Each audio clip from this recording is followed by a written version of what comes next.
Hi, Dumpster Divas. Welcome back to the Dumpster Dive YouTube channel. If you're listening to this Dumpster Dive podcast, and I am joined by a podcast sister and also a fellow YouTuber out in these streets, crushing it on YouTube. Taria Faison is here from the We Go podcast. Please follow Taria on YouTube at We Go Podcast and on all socials at We Go Pod. And Taria is going to be in New York City next Friday. So Friday, March 13th, she will be a part of Kimpire's live show at Green Room 42. I will be there, so please come by to the show, support Taria, and we'll get a little hug and a pic. So Taria, welcome back to the show.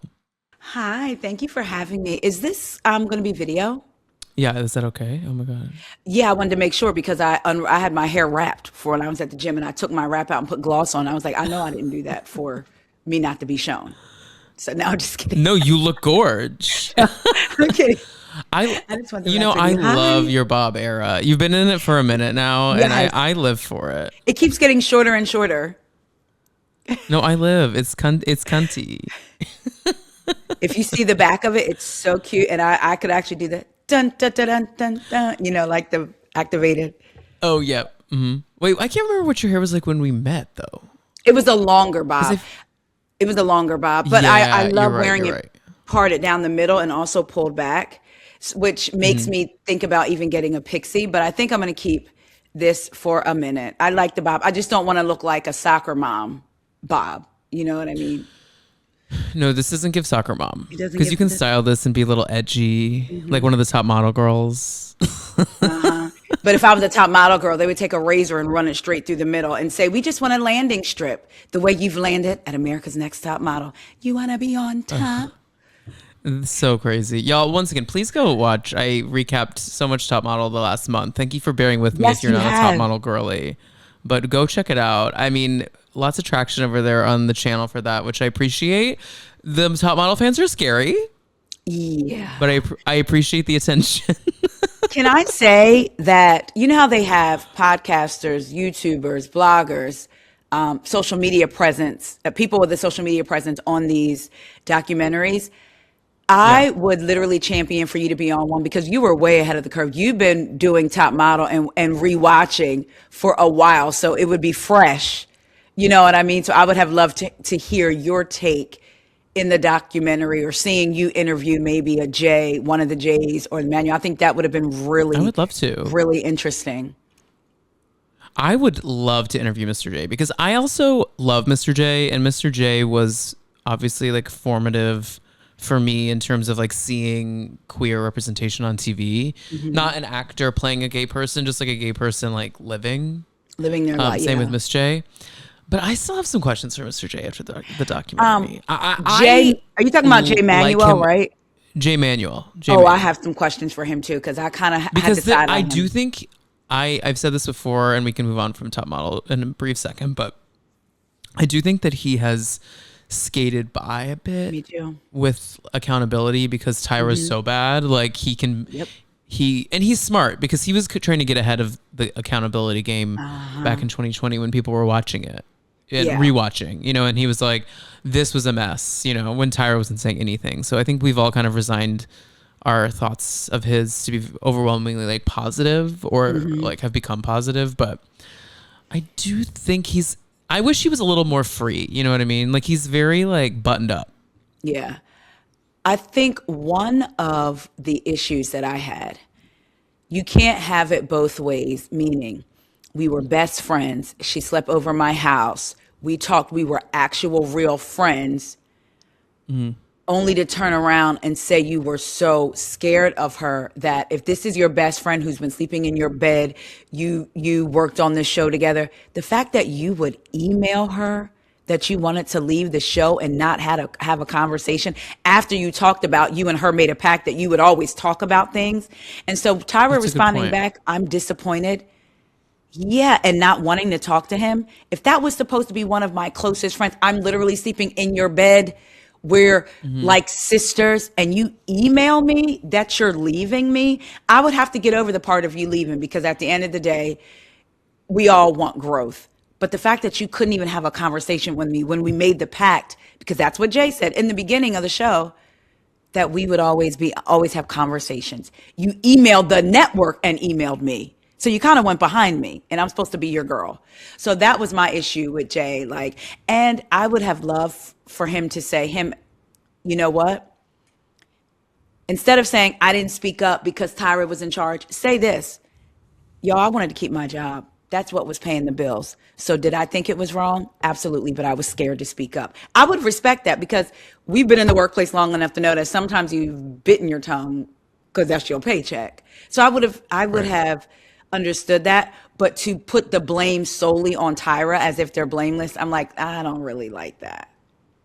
Yeah. So, but yeah. I agree. I mean, but once again, Tyra was the leader of the ship and was a mess. And so I will just say this, her comeuppance is looking the way she looked in the documentary because she looked soulless to me. I don't know if it was the lighting, but there was something very off to me about, and I don't know if she was lighting. Okay. It was not the lighting. There's something wrong with that woman. I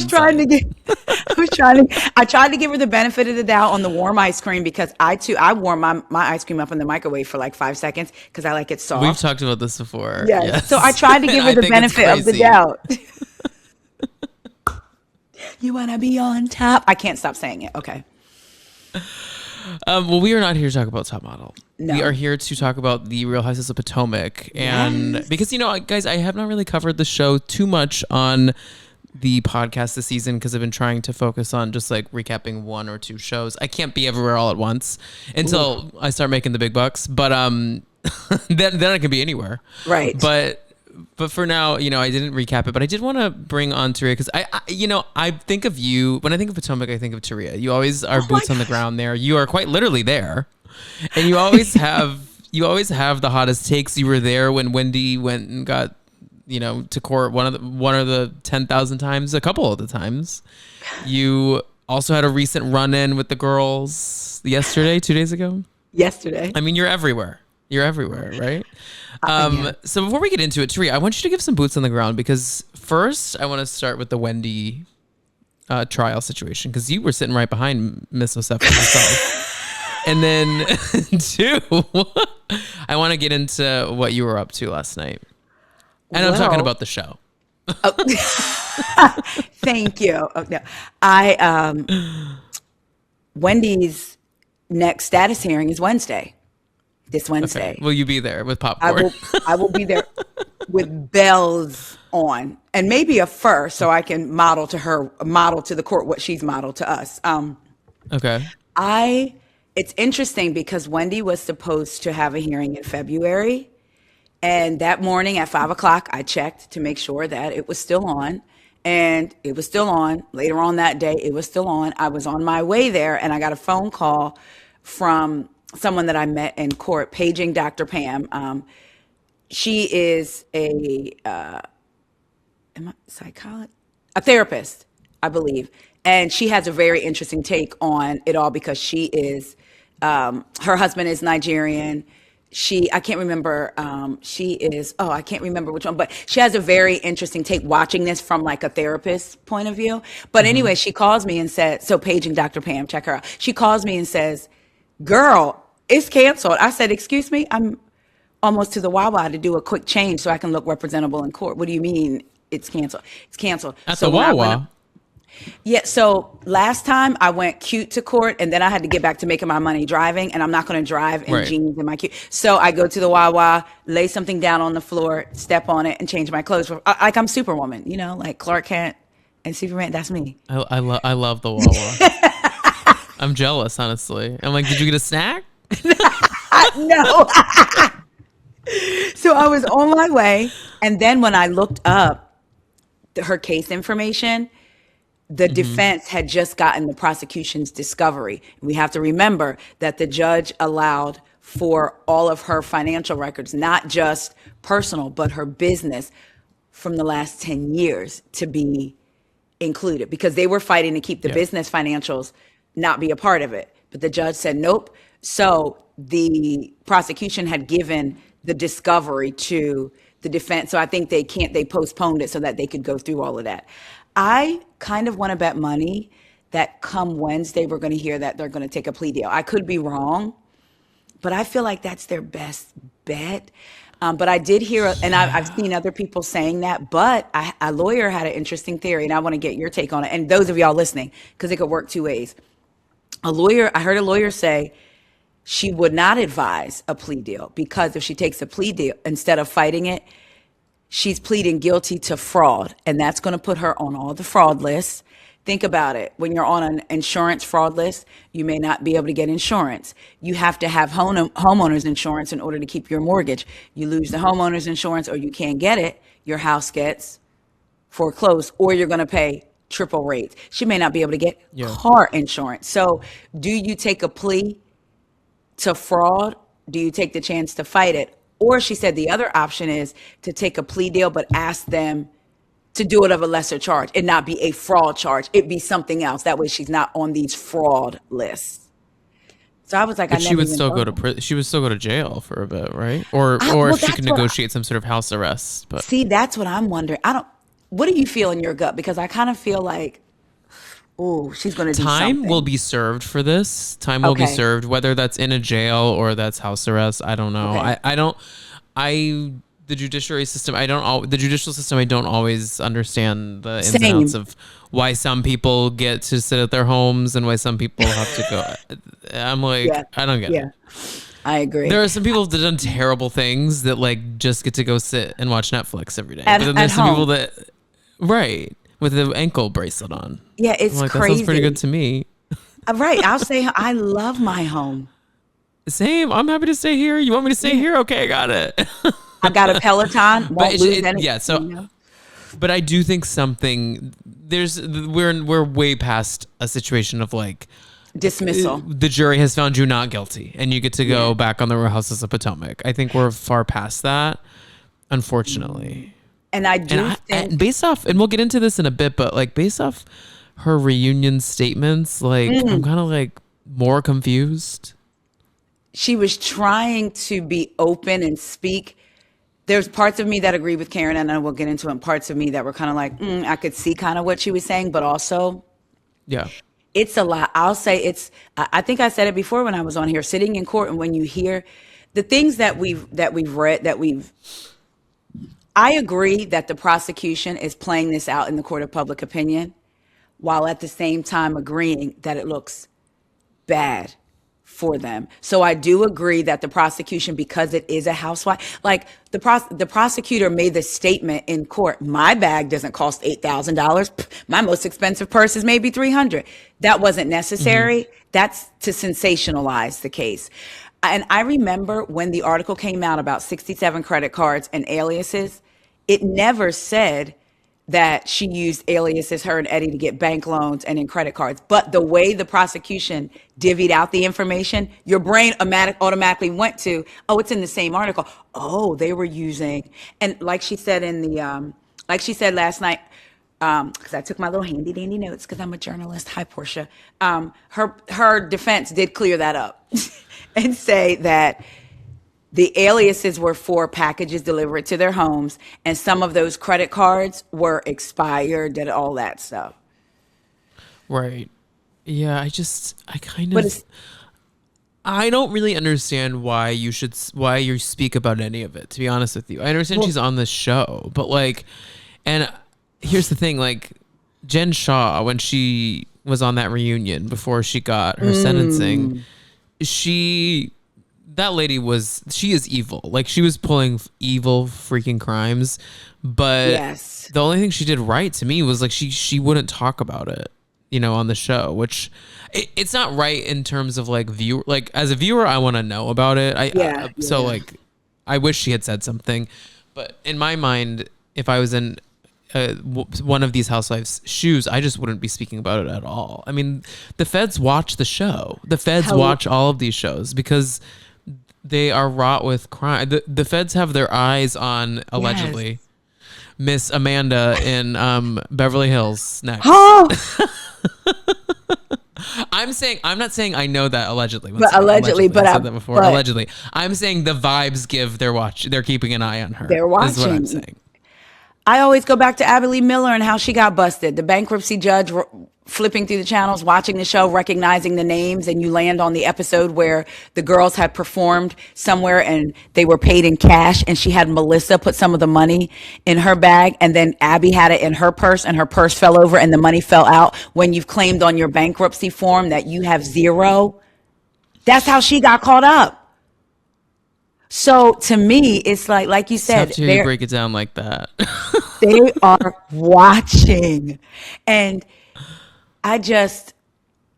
what she could have said, because Karen was different. If Karen had left out the "I will be vindicated," then I would have understood her saying, "I can't talk about this." But Karen made it seem as if she was innocent. You will all see the truth. Like, she made it seem like she was innocent. Mm-hmm. Wendy could very easily have said what Karen said last year when Giselle was asking Karen questions. Karen said, "You can read, can't you? Public information." So when Wendy said it's all public, instead of spilling it all out for them, you could say, "You can read, can't you? You can go right on the website and look it up. I'm not going into it." I would have respected that. Tom, I wanted to scream. There are two sides of me. I was getting ready to tweet, "There ain't a mother effing thing Karen can tell me," while at the same time Karen ate Wendy up. Ooh. Like, I know, it's said, like you kind of see where she's coming from, but at the Yeah. same time, here's my beef with Karen and coming to this reunion and having so many words for Wendy. Yeah. Karen didn't show up for her reunion, Come on. but has the balls to show up for a season she was not on. Come on. And talk to the people about what they should and shouldn't be doing and being accountable for, when you did not do that when you were going through your own issues. So, yes. And I love Karen, but it doesn't, I'm sorry, that's not fair. Yeah. If we're going to go on what's fair or not. It's like, if I feel, we all say what we would or wouldn't do in these situations, right? But I felt like if I was Wendy, I would have still had to have that professor attitude. Like, yeah, I'm on trial for fraud, but what you not get ready to do is come think you gonna sun me.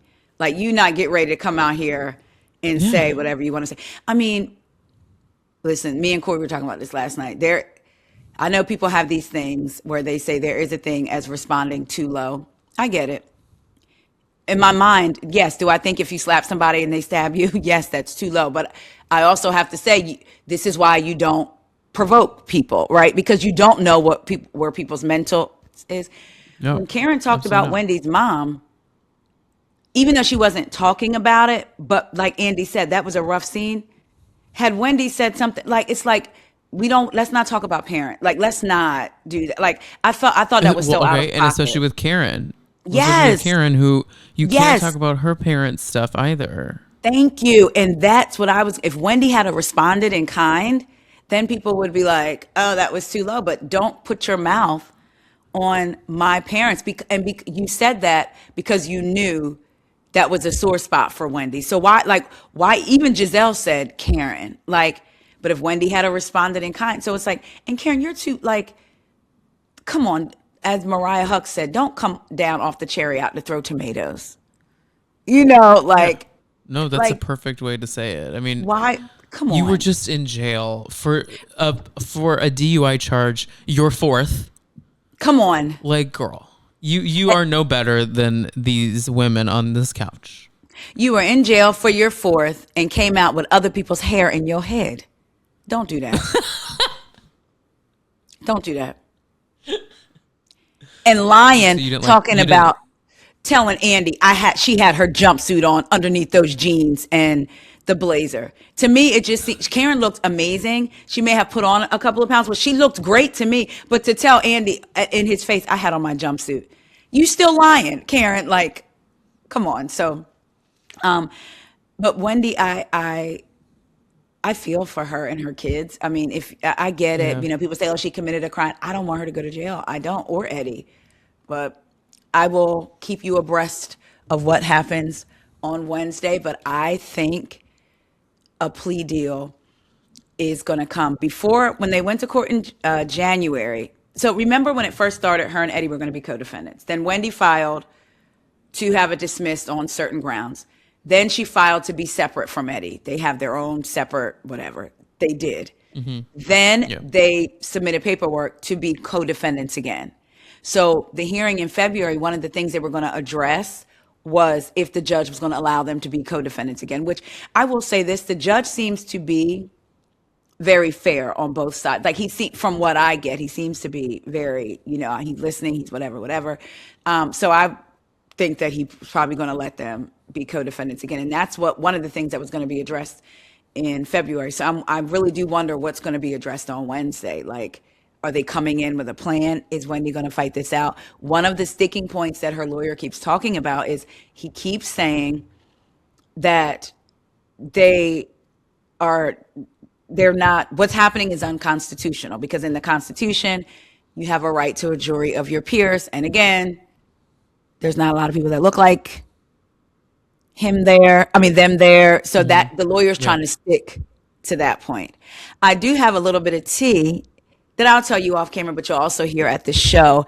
I have been minding my business out in these streets, and all of these people that know Wendy, that possibly may have worked with her at Johns Hopkins, and when the fights and all those things were happening at the show, and have just been like, brrr. So I was like, oh, you got to come to Empire's show on Friday, March the 13th. I'll be spilling the tea. Or if you don't come to the show, buy the link and watch it online. It's good for a week, but I will be spilling some tea there. Guys, check that out. Go support her. She's not going to give me the tea here, so no, you're lost. I'll give it to you off camera. I'm not paying her for her appearance on the show today. So. No, make your bag. Tell everyone you have tea, and they need to pay for it because you deserve that. I do think Wendy's. Let's talk about going down. Yeah, it's going down. I agree. Let's talk about the reunion viewing you were at last night, where you got to. You guys watched the reunion live, right? Yes, you did. Yeah, with one Ashley Darby. And for the people who are NECA fans or not NECA fans, NECA was also there. She came as Ashley. One season wonder. One season wonder. I will say this. In person, her energy, there was something about her that seemed so genuine. Watching the show, I didn't get that from her at all. I was actually shocked. I was telling Corey, like, wow. I felt like, now it may not be true, because remember, these people know how to work the room they're in, right? So it may not be true. And she wants to be back on the show, and they want fans, which she did reveal that, because I asked her, what's one of the most surprising things that came out of her short-lived season? And she said, fan mail coming to her home. And she said, yeah, people writing nice things. And I said, baby, I'm going to need you to get a P.O. box. Your home? Fan letters coming to I'm sorry, her NECA. home. Yeah. Huh? No. She said, it's no hate, it's all love. That's scary. Why are people writing? She said that it took her aback because people don't write anymore. I get that. But these people should have reached out and been like, do you have a P.O. box? Because, like when people want to send you stuff to your home, people sent letters to her home. The age of public information that we're in is very scary. No, that's upsetting. I don't like that. Yeah. And it also disturbs me that she didn't think that was weird. She loved it. You'll see when I post the clip. She loved it. I said, that's great, but I need to get a P.O. box. I can't wait to see that and see how she's doing. But how was Ashley? Miss Darby? She came in, performed. Miss Darby is going to be Miss Darby. She was smiley. Hello. I will say this. I knew going in that she probably was going to be game for anything. So that's one little thing that I can give her. She's not one that's probably going to shy away from a question. And if she doesn't like it, she's going to tell you. I could appreciate that versus another housewife who may just go silent. You know what I mean? So I appreciated that. She was very lively in the crowd. Them titties is tittying. I said, good God. They was just like, bam, looking great.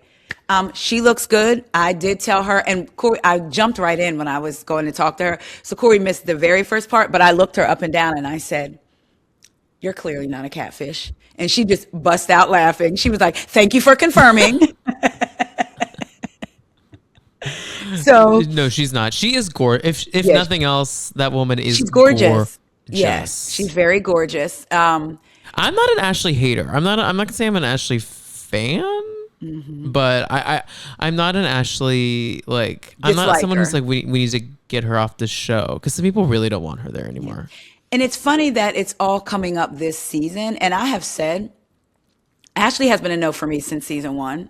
You know how some housewives you're like, and I tried. I wanted to like her because the viewing audience liked her. And it's easier to agree with the viewing audience when you're giving your reviews, right? But there's something about her that I never cared for. And she confirmed, I asked her, what did she want her housewives legacy to be for the housewives coming after you? What do you want your housewives legacy to be? And she talked about she's always been authentic.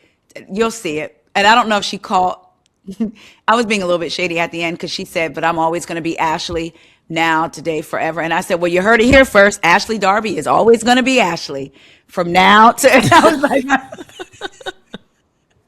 but I find her mostly genuine on the show. The only I think she's genuinely messy. Like yeah, it's because she was last night. She was definitely last night. Wait, yeah. A clip I saw going around from the it was a reality. What's the account's name again? Remind me. No Chaser TV, or is it reality check?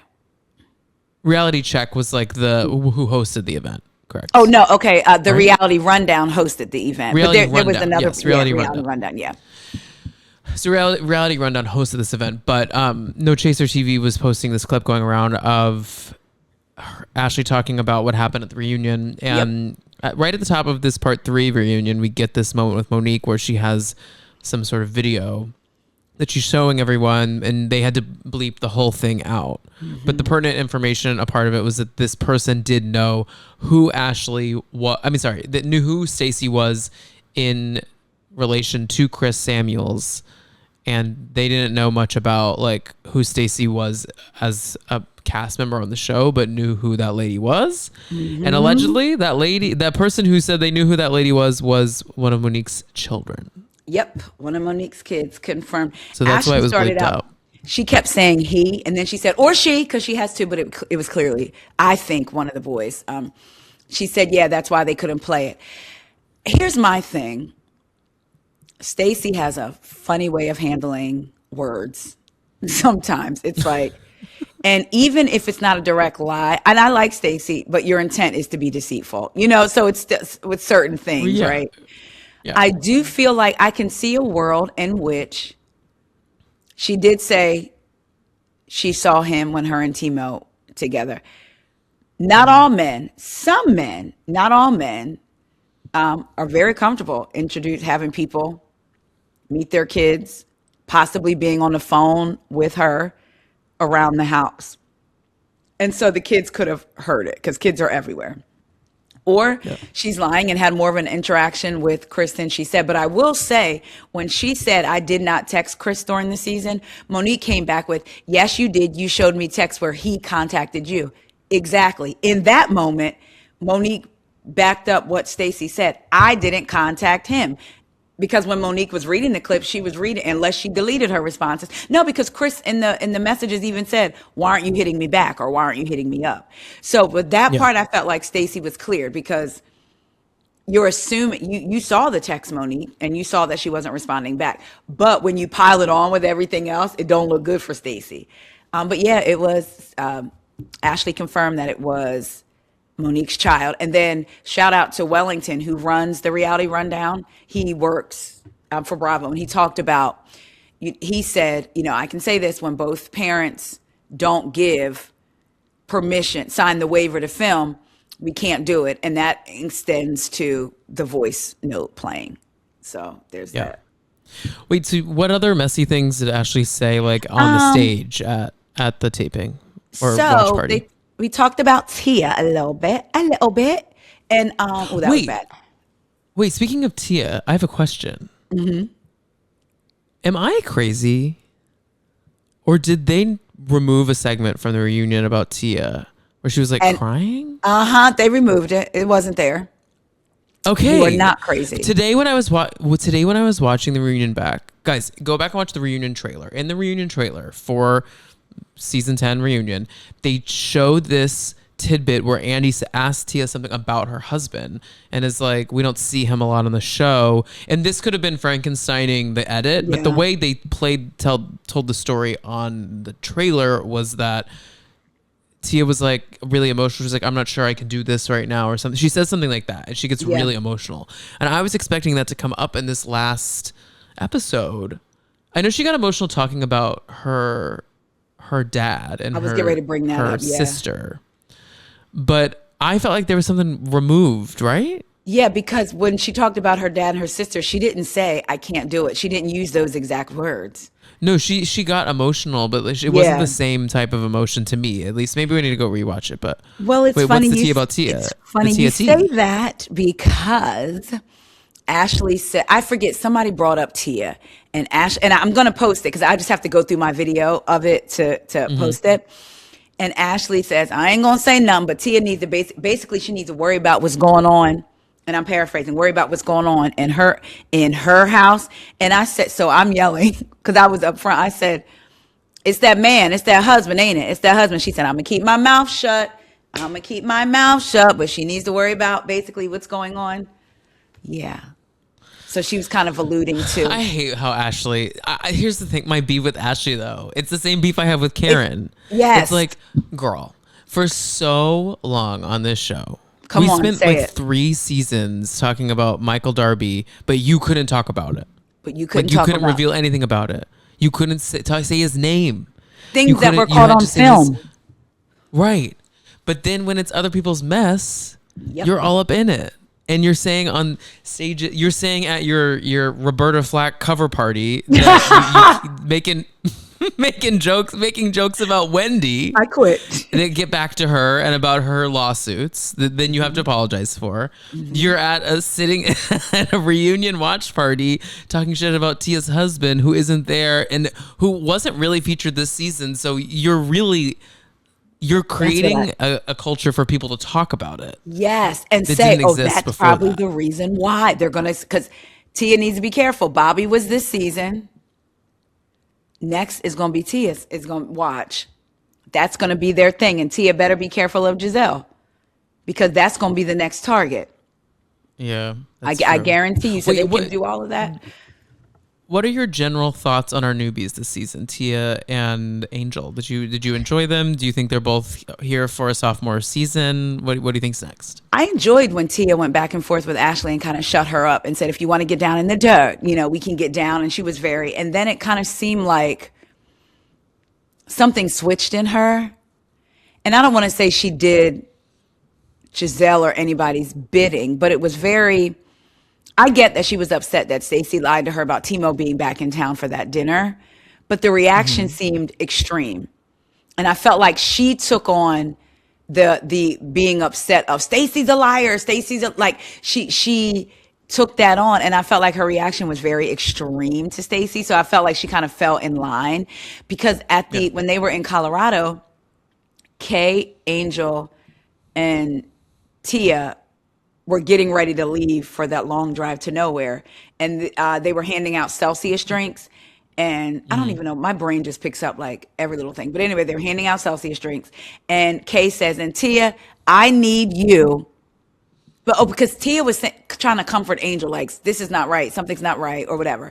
And Kay says, I need you to say that, like, to be that Tia. And she responds, I know, I need to be like, Giselle, stop it. Giselle, no. So that let me know, even you're aware that when it comes to Giselle or whatever, you just kind of you don't kind of defend your friend. But I am here for Tia getting a second season. I'm here for Angel getting a second season. As much as I wanted Kay to work. Listen, we have to be real in life. I know people say using the word, and I'm a black woman, using the word aggressive and black women.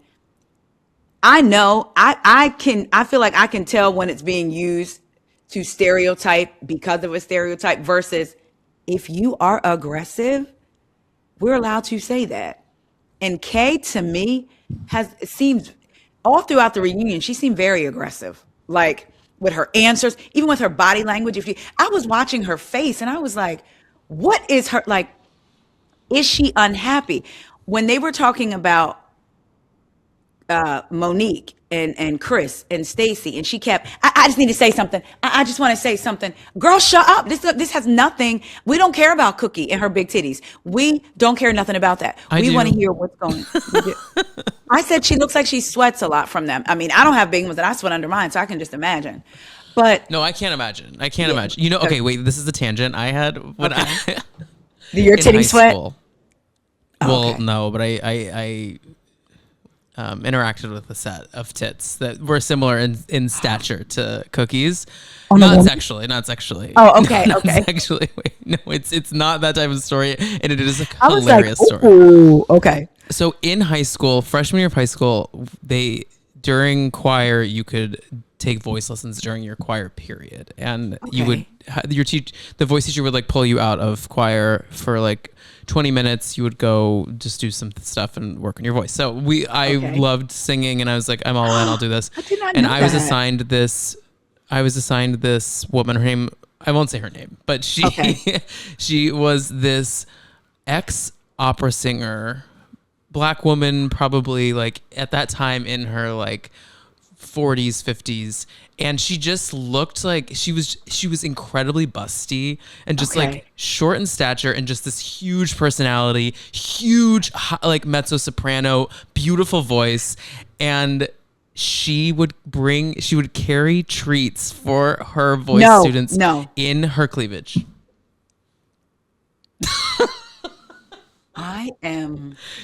After our voice lessons would wrap, she would pull a cookie. Shout out to Cookie. She would pull a cookie out of her cleavage and give it to us.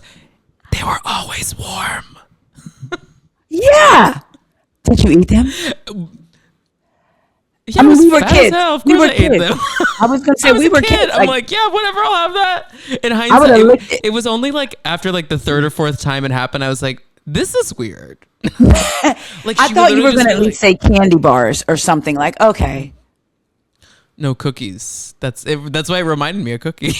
That is insane that she pulled treats from her titties. Her breast situation reminded me shape-wise of Cookie's situation, and that's how deep you had to dig for the cookie.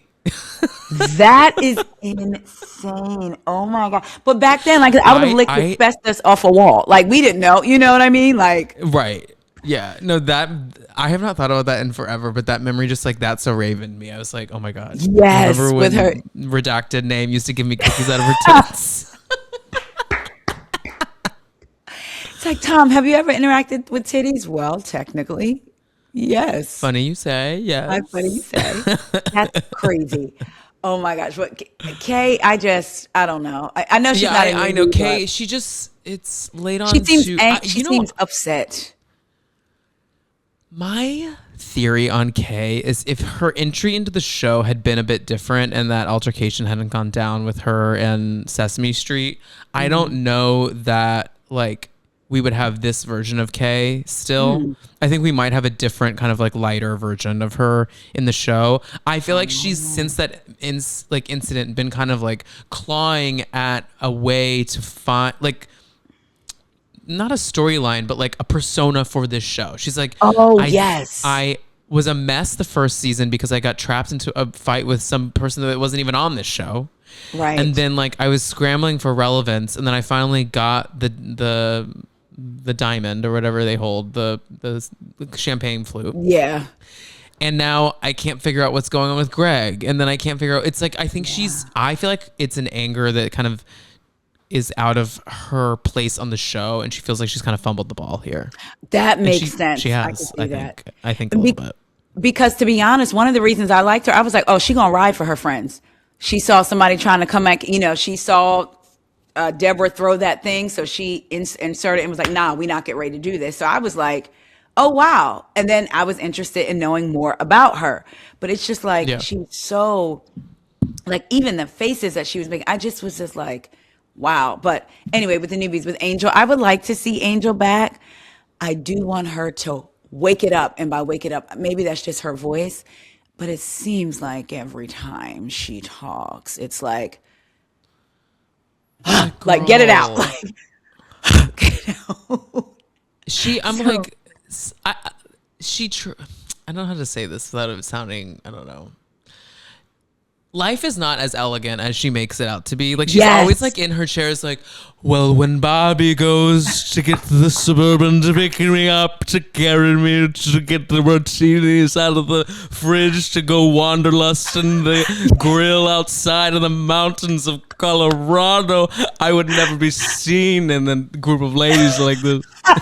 And I'm like, girl, shut up. Just say what you mean. Yes, because I liked the Angel that when they were talking about her, she recently bought a house in Potomac, and Ashley says, does it have 30 acres? And Angel's like, something, something, something. You would know, but you don't live in Potomac. Like, I liked, yes, let's see more of that. Let's see more of that. Even with her and Wendy, her acknowledging, Wendy, I can see how you thought I had more dip on you. I appreciated that. Like, yes. So like we get to see different sides of her. But it's like, girl, you can't, oh my God, you give more on Threads than you do on the show. Like, girl, if you are more lively behind a keyboard, we have a problem. You need to stay in radio journalism. Don't be in front of the camera because. But I do want her back on the show though, because I do think this season, I thought this season was fantastic. And I think that there's a good, very interesting crop of characters, like a lot of different types of people. And I think bringing Karen into the mix will be a great addition. I'm sure she's coming back as a full-time housewife based on her appearance just now on part 3 of the reunion. But I think we keep everything as is, and then we can I even think bring Keirna back for one more go around the sun and then let her out to pasture. But like, I think just if it worked, I'm just a proponent of like, if something worked, I don't see why we need to change it just yet. If things are crazy next season and Keirna is acting out of pocket for no reason and Angel is not engaging with the women, like, get rid of them. Like, but everything seemed to work this season. There was enough women that there's different dynamics, and I like that. I like the way Giselle is on her toes a bit with this group of girls, because she said at the very end of the reunion how she was like, you know, I'm learning that I need to be better at adapting to like the changes in guard here, like at the show essentially, and how the personalities change. And whether she'll do that or not, you know, I don't know. But I do think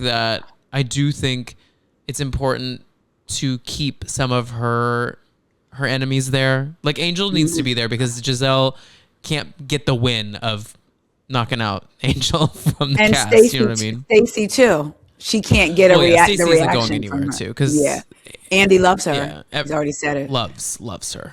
I think Giselle was seeing the writing on the wall. You didn't get a package, and not saying that it would happen, but just saying like. And to me, here's where I fault Bravo, the producers. You centered this woman on this show. You've let her get away with 4 seasons trying to be a bone collector, messy, and it comes out, it's not even subtle anymore. It's just, oh, I'm here to do a job, to be messy, whatever. And now she doesn't have a package. Her not having a package speaks volume. Like, whether they know it or not, it really shows us who you value on that show, because she's still sitting there. You knew she didn't have anything. And the only reason she's in the first seat, second seat. The only reason she wasn't in the first is because Wendy, I bet you. Well, right. Wendy. Oh yeah. Wendy wouldn't have been in the first seat if she, that's the only, it would have been Giselle allegedly going to jail. It would have been Giselle and Stacey. So it's like, wake up. I know that you've invested in her and made her this face, but I feel like Potomac needs a bit of a refreshing. I will say this though. I think when Ashley was talking about the sensitivities and how she wants to be more, she has to understand, part 2 of the reunion, she said, I got to understand that this group of people is more sensitive. Back in the past, we had a thicker skin. So on the red carpet last night, I had to bring that up. I said, when you and Candace were on the show, there was a lot of back and forth, blah, blah, blah. You've said that some of your cast, and I'm paraphrasing what I said, you can go look at it on my Instagram, but basically you've said that you're used to, that the ladies that are on now, you have to be more sensitive. Some would say that people thought that about you guys when you were on the show with Candace. Do you see it differently now with Candace? Meaning You're calling these people too sensitive. Some of us called y'all too sensitive when Candace was responding. How does that work? And she tried to answer without answering, but she said, first of all, I want to give Candace her flowers. She actually meshed well with the group. Basically, Candace set the tone for all these flowery words that I've never heard her say. And because I had to ask her, because I felt like you're kind of being hypocritical. But I asked her, did she want Candace back? And what she said was, I don't decide those things. And I went to jump in and say, that's not what I asked you. What I asked you was, did you want her back? But I pivoted to something else. But I'm saying that to say, whether she ever says it or not, and I feel like she won't say it because Giselle and Candace's issue, and she did end up saying it last night. I miss my sparring partner. They're bored. These ladies are bored. Yeah, she doesn't have anyone that meets her at her level, you know? Yes. And she needs that. I definitely agree. It's funny. The thing, you know, Giselle, the thing that pisses me off about Giselle is like, she because that just reminded me of like the season with Candace and Monique's blowout and Giselle and Ashley's sensitivity around. Yes. They were so sensitive about the impact that incident had on them as Black women. Now, I can't speak to that. I am not a woman and I am not Black. I'm gonna tell you. However, you are canoodling next to an alleged fraudster next to you, and then you're besties with a 4-time DUI person. I'm just like, well, where's the line of like the things that you will and won't associate with, and what it is that you are sensitive and not sensitive about? Like, I understand that there's nuance to all of this, and people evolve, but it is just crazy when we've watched all these seasons. And Monique is sitting back on that couch again. Come on. And Giselle, I was like, remember when seasons ago, well, speaking to that about their effective Black woman, as much as I didn't care for Monique, I didn't like that because her actions don't make her the poster child for what a bad Black woman is. I didn't like that. I didn't like that a cast of Black women tried to do that to her. Call her out because you don't like the violence. I would have rather them said, you know, we wanted to only call Bravo out. We wanted to only few Black casts. You know that the audience is going to view us a certain way, but don't try to make it seem like she's the downfall of Black women. Because I'm going to be honest, I wasn't mad that the fight happened. I was mad at like, girl, the reason you gave and who you actually really wanted to be your target. It was like, just be honest about that. But people explode. People get triggered. Like, I know, you know, at our big ages, you would hope you're not fighting, but things happen. You never know what you might do, right? But I didn't like that they did that they tried to make her the scapegoat for Black women. Like y'all are a cast full of Black women. I would have rather them had the other conversation. We know how the world looks at us. Flip it on the audience. You know, we already know how they look at us. And now, da-da-da-da-da. But when Giselle seasons ago told Karen, congratulations, Karen, your Geritol kicked in. Remember that when they were going back and forth? And I wanted to ask Giselle, did she not take her Geritol for the reunion? Because for her to sit on that couch and say she thinks her and Monique could have been friends had they had a better understanding, I will have to give it to Monique again. I don't care for Monique. Monique came in very open to being friends with Giselle, to having a sit down, to talking, gave her one of the best rooms when they went to, where'd they go, to Paris? Or something. She wanted to have a relationship with Giselle, and Giselle did not want a relationship with her. But now all of a sudden, we could have had a relationship. And I feel like Potomac is trying to do with Candace what Beverly Hills is trying to do with Garcelle. It's almost like saying without saying, now that this person isn't here, the cast is so much like with Beverly Hills, it's, oh, we get to know something on such a different way. And oh, Dorita's so different. And I feel like that was kind of happening with Monique and Giselle over on Potomac, because they didn't air the scene, but we know that Giselle wanted to question the paternity of Monique's son. I also understand moving past things, but you can't tell me that, like, it's like Monique just swallowed that and just wanted to be with the cool kids like she's always wanted to be, and just... Yeah, that's tough for me with Monique. I can't quite get a read on her because I'm like, I think when you came into the show, that was who you are. Like, she was pretty authentically herself on the show. I know she like went and found herself.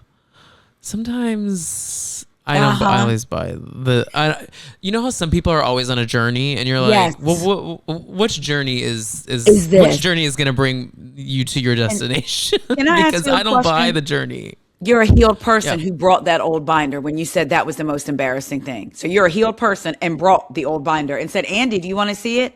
You brought that to the reunion. Girl, please, like, Well, I think she wants to be iconic, sadly. she definitely does. And it's sad. I said, listen, you perpendicular triangle, I just want you to be yourself. That is it. I do feel Nothing like screams I don't like to be myself like wearing a triangle as an outfit on the reunion stage. and then like also to me, she jumped on the Stacey hate train. It was because it was the easier thing to. She was trying at first to be very, but it's like she fell right back in. So, but I don't know. I want the newbies to come back. If Monique has to be there, I hope she's a friend of.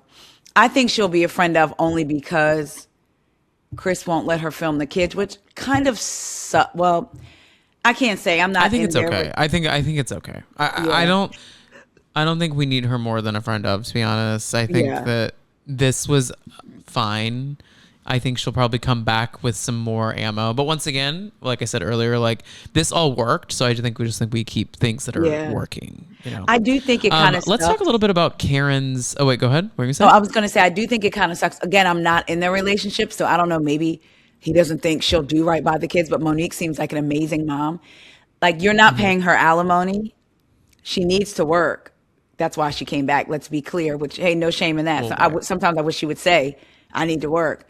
But if she can't show her kids, then we know that they're probably not going to make her a full-time housewife.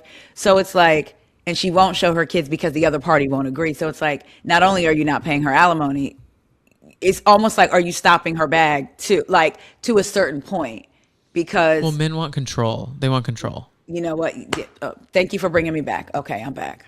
That's what it is. And he doesn't like that here's the thing with all these men on all these shows, when they leave their wives after they go on Housewives, they do not like the idea that these women have created wealth for themselves, created wealth for their families, have created independent voices. Like, I think it really was hard for him to not have a completely submissive partner.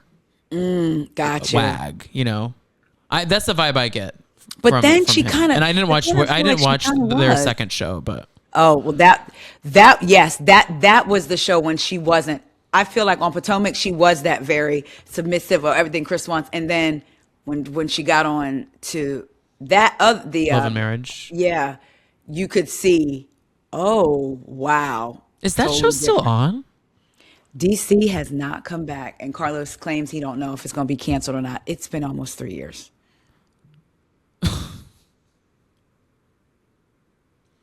Carlos just be saying things sometimes. Yes, I don't know. It's up to the network. If the network has you hanging in the balance that, I mean, what would be the point of If not? it's been bringing it 3 back? years, But is Huntsville still on?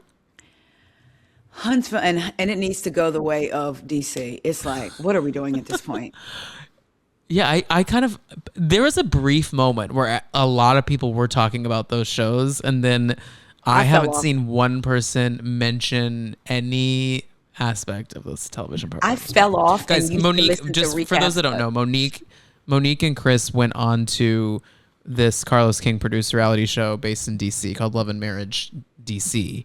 It was like 3 or 4 couples, and they just like, it was kind of like Married to Medicine style, where it's like couple focused and like. And it was supposed to they be like just all Black hung out and got- Excellence and all this other stuff and da da da da. Yeah, and then of course madness ensues. But I want to talk a little bit about Karen's appearance on the show. So she gets brought in for this last bit, and we talked a lot about her already. But I thought this was. I didn't think it was underwhelming. It was definitely packed full with moments.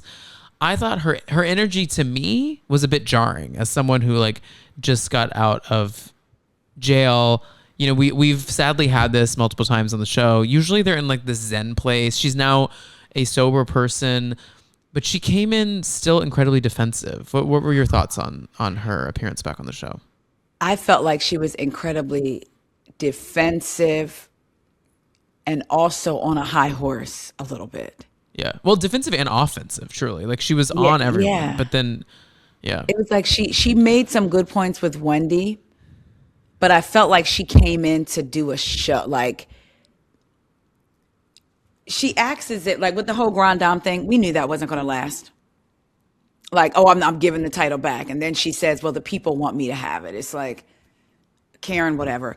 But the way she was talking to Wendy, the way she ended talking to Wendy, had she started out talking to her that way, it wouldn't have came off as so haughty. And also, when we saw I was with Wendy last season. Karen, you purposely did not thank Wendy. And we know it's not about the thanks, but the other ladies have said Wendy always rode for Karen, had her back. And then because you're upset that she didn't have your back more when like Stacey is literally telling her, hey, Karen said all these things about you, when it's come out that Karen did say initially Wendy was not Potomac. So if I'm Wendy, we had our issues. I know you said this about me before. Now this other person is telling me that you said some other things that are on the same line as that. Can you give me a minute? The process, I'm not immediately jumping to, don't say that, it didn't happen. So then we see the flashback scene. And now the whole witch comment of it all, I want to say I felt like, well, is Wendy reaching? But at the same time, we know that that word is very sensitive culturally to them. So she didn't want understand Karen to say it. I didn't understand that moment, to be honest with you, because I thought, so to be honest with you, that season I backed out of like halfway through because I found it to be so upsetting. Like I thought the way they were spinning the drama about Wendy's mother and witchcraft was upsetting. Like I did not, so I didn't watch the reunions. Like I literally did not watch that. So I'm not as versed on, that's like the only part of Potomac I haven't seen. But the whole storyline around the show that season was that. So I didn't understand Wendy's frustration when that term had already been going around constantly, like throughout the entire prior season. I understand that it's sensitive still, but I think the only, because like I said, I could kind of see it with the wording, but if you didn't have that conversation with Karen, like this word is so because if I was repeating a story I probably would have used the word too, not thinking that it would call, you know what I'm saying? Like, so I get where Karen was probably coming from in that moment. But then if I was Karen, I want to say, I feel like I would hope that I would be like, I was repeating it, but I'm sorry. Let me just apologize. I did not know. Thank you for bringing this to my attention. I won't say that word again. But Karen is not going to let that go because she feels like Wendy didn't have her back when Wendy was being told Karen was talking about her. So it's all very kind of convoluted. It's almost like I feel like I'm on Wendy's side with this, but then it's like it's all. Then a part of me is like, are y'all doing this for the show? You know, like sometimes you get jaded and you're like, is all this like for entertainment for us? I don't know. But I just felt like the whole Wendy and Karen of it all, there was something about it that I didn't like, but at the same time, Karen had me like, oh, she's speaking truth. You know? Well, I have to say, I mean, I have to agree. We talked about this at the top of the episode, but I do deeply agree with her about Wendy needs to also shut up. And I know that the first time that got brought up was not in regards to her legal issues. It was talking about her and her mom. That I did not like. Like, you don't need to be involved with. That is not your business. No. Like, I don't know why you're bring that up. And why bring it up when we've had a conversation, you know. Did that come up on the reunion at all until that moment? Oh, you're right. It did not. That was such a big part of the season, and that did not come up at the reunion. At all. I have a list of things running, though, because they didn't bring that up. And they also didn't bring... That is crazy. That was like a peak moment in the middle of the season. That was in the trailers, in everything. And it wasn't even touched on. No. Or they removed it. So that feels insane to me. But then the other thing they didn't bring up at all and this is on a much lighter topic, is we spent about 90 seconds talking about that Colorado trip that we as viewers were trapped in for 3.5 episodes. And y'all, I had the time of my life with those episodes. I literally might go rewatch the Colorado trip tonight. But what are we doing? We didn't talk about it at all? At all. It almost gave... Well, so... it gave Andy did not like the way the season ended. That was the vibe I got. He was like upset about it, but I don't think he realized. And I shout out to Ira Madison. He helped me figure this out on Threads today, but they filmed this right before the Colorado trip started airing.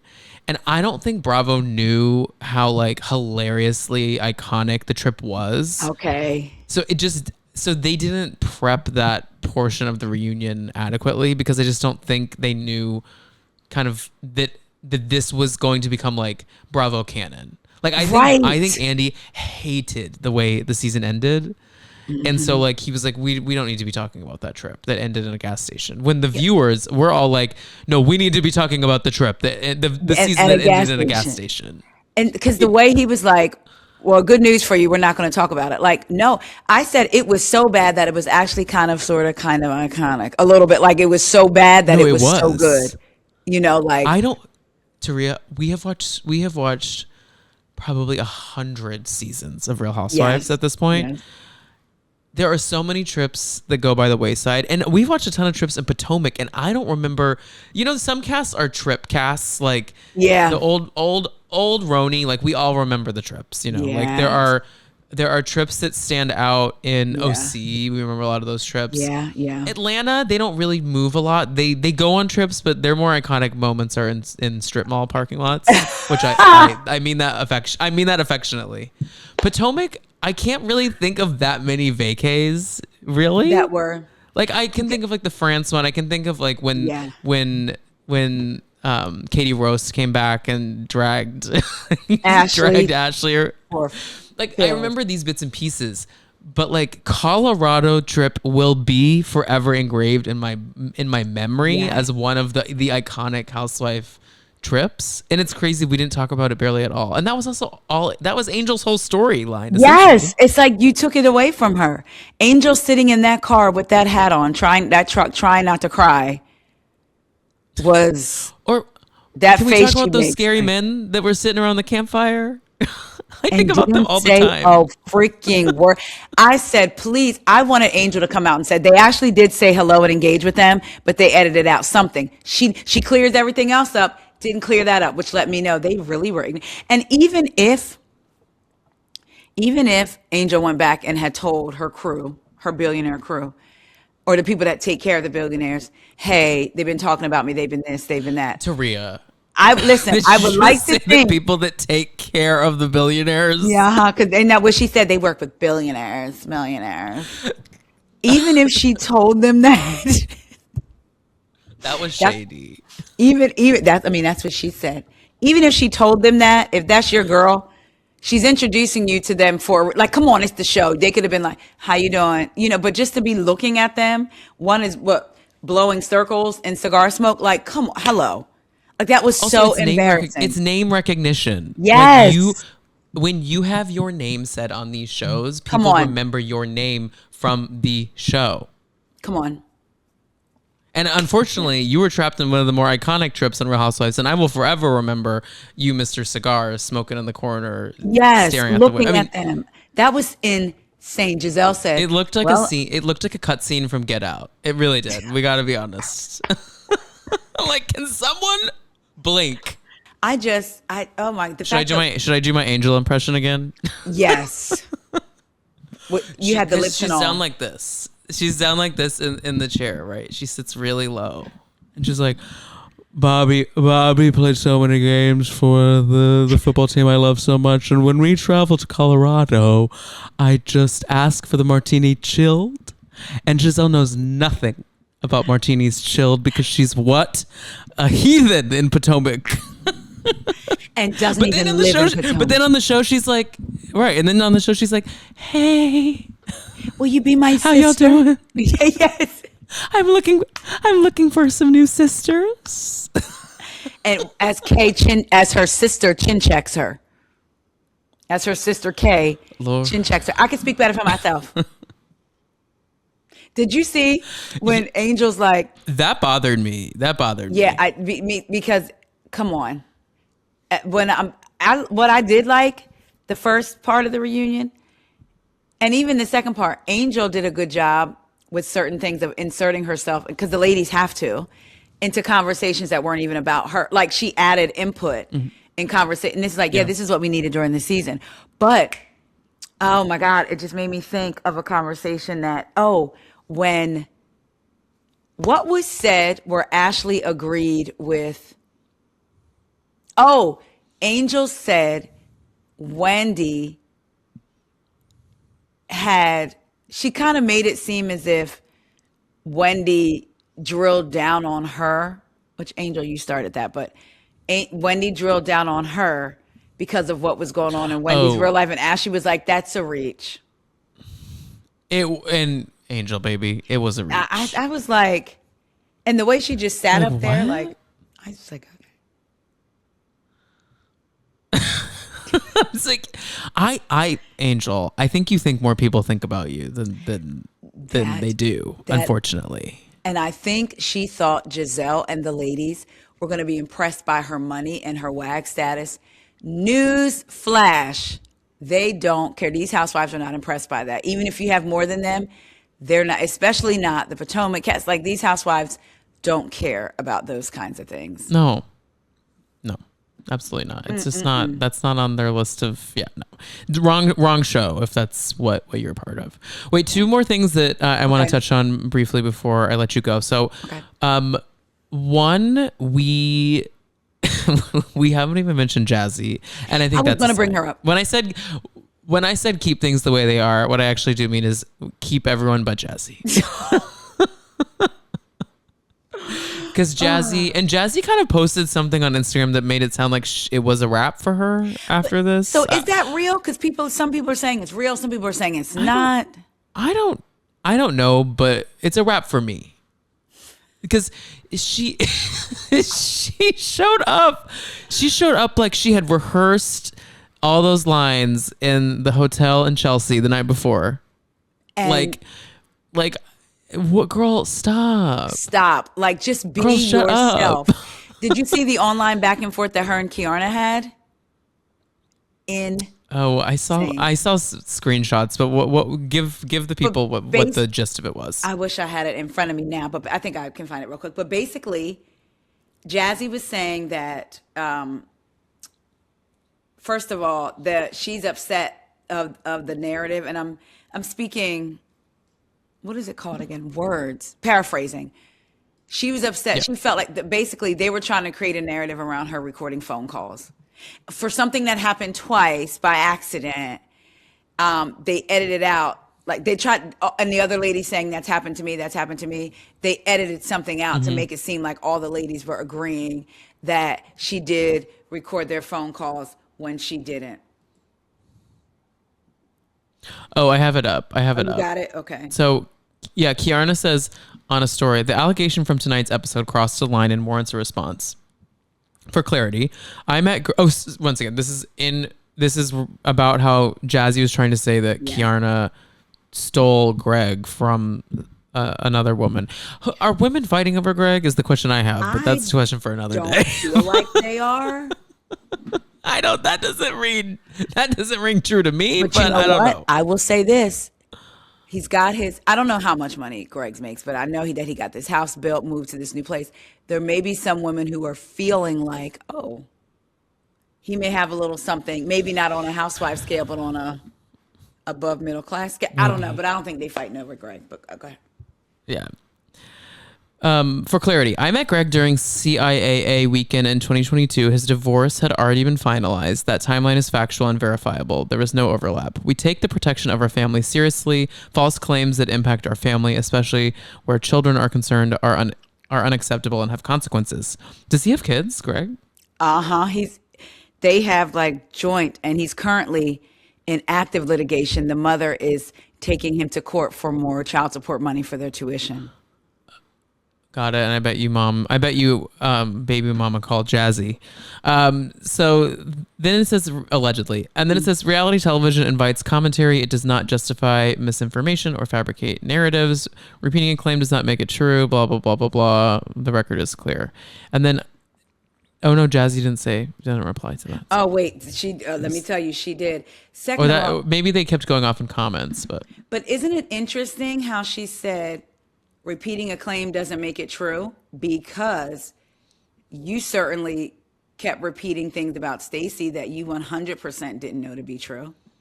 So it's like you're saying repeating things. By the way, she said that she met Greg CIAA weekend, in 2022. His divorce was final.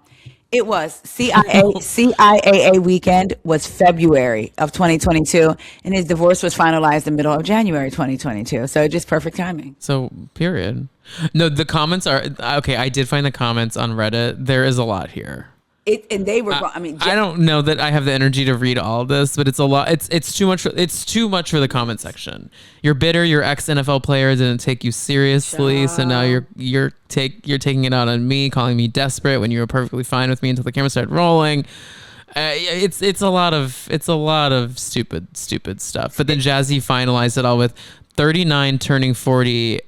At that girl, you're down bad. Good night. You're welcome. I don't even know what that means. But one thing about Jazzy that I have noticed that I felt like, girl, you are above this. She gets in the comments with people. When people were just like, oh, I don't like her dress. Well, you're bald. Man, they weren't even nasty put the about phone it. away. She when I tell you in comments, I think she told one they were a sex worker. I was like, She has a case of the I want it too bad. Yes. Like it's just she wants to be famous. She wanted because allegedly they tested that other show with the Chiefs, with the Kansas City Chiefs, and she was allegedly part of that. I mean, and you weren't going to be anymore because now he's. Oh no, he is on the. No, now he's on the Patriots. No, he's the Patriots now. Yeah, but like I think, and then Potomac found it for those that don't know, there was like a test. Allegedly, there was like a group of women that test filmed in Kansas City as like wags of the Kansas City Chiefs.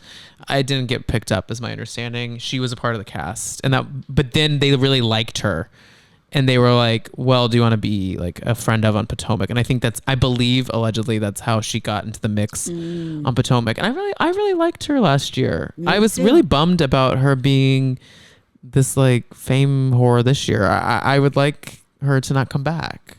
It's a shame because I really wanted a Jazzy Keirna, Wendy, Candace trio before Stacey was on. I wanted them to stay on Ashley's neck and then that kind of You fell love apart. to see that happen. I would have loved to Giselle and Ashley's neck, but.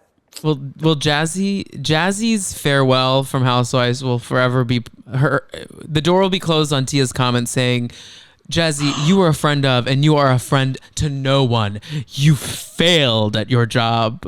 I was like, oh, and then for Tia to bring up, Tia had one thing we noticed about Tia, she had no problem bringing up what Jazzy told her about when Tia said that Darius got a loan. I was wondering, was it from a 401k or something to put the $148,000 down for the house? I was like, oh, Tia just put that out there. She did. She clocked. Oh, and Ashley did say last night, they asked someone, shout out to No Chaser TV, asked if Tia was the new bone collector or something else. And she said, I'm training Tia to be the new bone collector.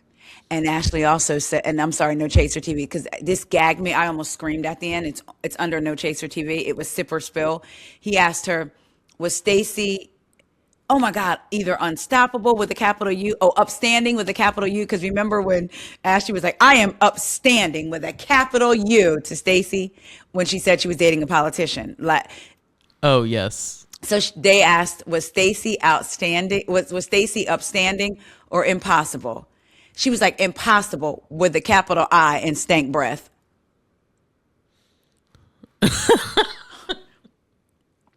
I screamed. Well, I almost screamed, but my mouth was like, I didn't You know, smell I her breath when realized, I met her, but I mean, hey, I think here's the thing. I think there's just some people have bad days, and you know what? I have a theory that she just drinks red wine or martinis and coffee and doesn't eat, and so she just has nothing in her body. You know what? You're right. And so, yes. Yeah. So it's just It's just there's acidic. nothing there. Yeah. And so Yeah, it could be so it's just just have bad days. acidic and Yeah. no food. Like it's just yeah. I just couldn't believe it. I'm like, But y'all are still going with this, but you know. I was gonna wrap, but we never really talked about Stacey. I I guess think in the end, she didn't really bring a lot to. She brought no. so much to this season. She didn't bring a lot to this reunion because they were mostly just coming at her. She was a delight in part one of this, and I did actually laugh out loud when Karen was looking for Stacey, and Stacey was like, Karen, are you looking for me?" Karen was, I said, was that a senior moment or was Karen entertaining? That was so funny. She's just like looking, and Stacey's like, are you looking for me? Stacey She like knows looked right past her. right past her. Stacey knows 1000% what she's doing. She knows that oh, I'm sorry, I got a yawn and a sneeze all at once. That would have been crazy. Oh, sorry, I got a tickle. I'm like, where did that come? Is that you, Stacey? Anyway, You got a Stacey tickle. knows what to do. She's been in television. She knows what to do to keep the conversation on her and how to react. Yeah. And when they were all going around at the end, and she said, I want to be me and never change, Giselle's face Just like was so funny. Giselle doesn't get it, and she doesn't get it. No, And I it's kind of like like that she doesn't Stacey is get it. performing. Like in the way that Giselle and Ashley perform with the antics and the rumors and this, Stacey's performing like this pageant queen. Like this. And so she said she didn't want to change. I want to see her back.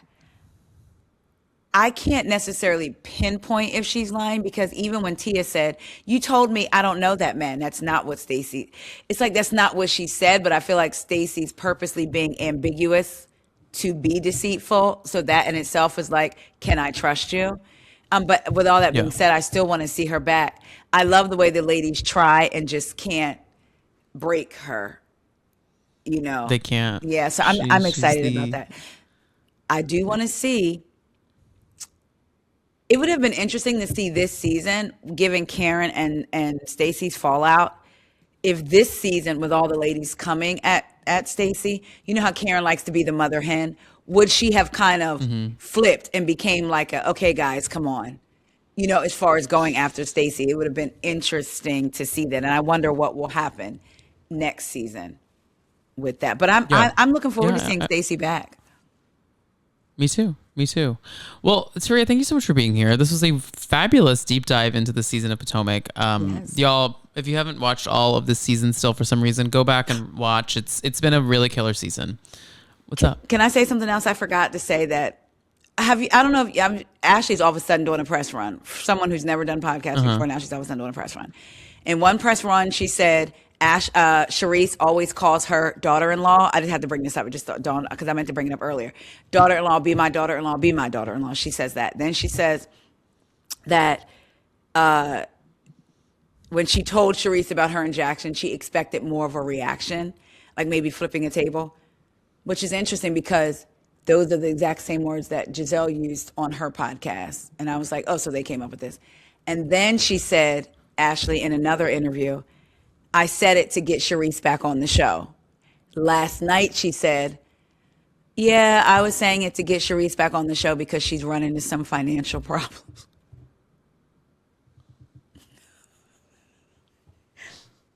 See what I mean? Ashley, shut Yes. up. Yes. She was spilling it all. But when they asked her, was Giselle dating? She took the shot. Oh my God, these ladies. It's like they share everyone else's business, but not theirs. not theirs. It's Yeah. so crazy. I just thought that. I wanted to ask her, but I thought this might have been a hint too far.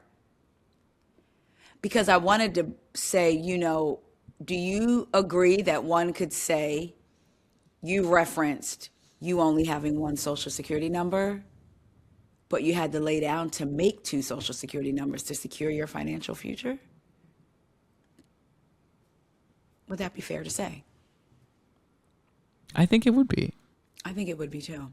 I was actually going to ask her, but I didn't. On the show, she said she wanted to be a sugar mama. Seasons back, they attacked Candace for generational wealth. But I didn't want to keep bringing up old cast members, but I did think it was interesting that she doesn't mind. But she literally said out of her own mouth, I want to be a sugar mama. What does that mean for Josh? So is Josh just for the show? Right. You like him, you like having sex with him, but he's for the show? Is that even real? So I did, yeah. But I was like, I'm not going to go there. But yeah, these ladies. Yeah. Do you think they're going to bring Ashley back? I think everyone's coming back. I really do believe that, except Jazzy. Jazzy might take. I think Ashley's coming back. That is not happening. Let me assure you that. Jazzy I don't think Andy likes sitting in that room with Jazzy. Jazzy said online that no, we were friends, but then you got insecure when I came around because you were insecure about your flute. Well, we'll see. Y'all, we will see and watch what happens. Once again, Taria, thank you so much for being here. A couple programming things before I let you go. Guys, I will be covering the Real Housewives of Atlanta exclusively weekly here on the YouTube channel and the podcast. I would really like to, I would say, only be chatting with Black content creators about Atlanta Housewives. So please hit me up with your favorite Black content creators to have here on the show, and I would love to have them. I mean, we love Taria. She will be here, of course, at some point. I think that's. But what people? No, people love I you. think that's great. But. Yeah, well, here's the thing. What we don't need is a white gay man talking about Black culture alone. But in fairness, you'd be talking about the show. So, and I feel like you've done it well every season. I appreciate that, but I also think it's important to bring, people that are a part of the conversation into the conversation. I love that. Yeah. So hit me up though. Let me know who you want to have on the show, and they need to be Black. Okay. I'm going to go out on a limb not on a limb, but I'm shouting out who somebody I told you you said it in front of me. I'm going to say it. Jasmine Henley Brown. I'm just throwing her out there. I think y'all would be so funny and fabulous together. Okay. I'll shoot her an email when we get off here. Well, Taria, thank you so much for being here, and let everyone know where they can follow you, watch your content, and all those things. Thank you for having me, Tom. Thank you, Dumpster Divas. You can find me at What Else Is Going On podcast, wherever you listen to your podcast. But everywhere else, I'm Weigo Podcast, WEIGO. On YouTube, we don't just talk about housewives. We talk about other things, pop culture. I do now what's called a pop of politics, only on things that I feel like we should be aware of in general. I don't want to burden myself with talking. It's very hard now to not get upset about what's going on in the world, and to constantly be thinking about it is not good for my mental health. But there are things though that I do need to be aware of and keep front and center. So when I run across those things, I'll just do a quick pop of politics and mention it to anybody, like the SAVE Act. Really quick, that passed. I think it passed the House, but if it passed the Senate, what that basically does is it's going to knock out a lot of Black and brown votes, and it's also going to affect married women, because your birth certificate and license won't match, because you'll have, if you changed your last name, because your married name is on your license, your maiden name is on your birth certificate, so you'll have to get a passport. And the times that we're living in, not every household can afford $160 passport. So these are stuff like that, are things that I feel like we just need to be aware of, and things like that. But then, like I said, we talk about reality TV, pop culture, all the things. You can find me Instagram, Twitter, Threads. I'm on TikTok. You can follow me there. I'm going to try to post. And then I also do what's called Rideshare Rambles, where I give y'all some of my most insane rideshare stories. For instance, a lady was on the phone. She's going through it with her family. She's getting married. She wants to have a bachelorette party, but she doesn't have the energy to throw it. She told her sister, hey, I want a bachelorette party. I'm hearing all this on the phone. I want a bachelorette party. I don't have the energy. But if you throw me one, I would like strippers. I want a male and a woman because I want to see titties. I'm a business-minded person.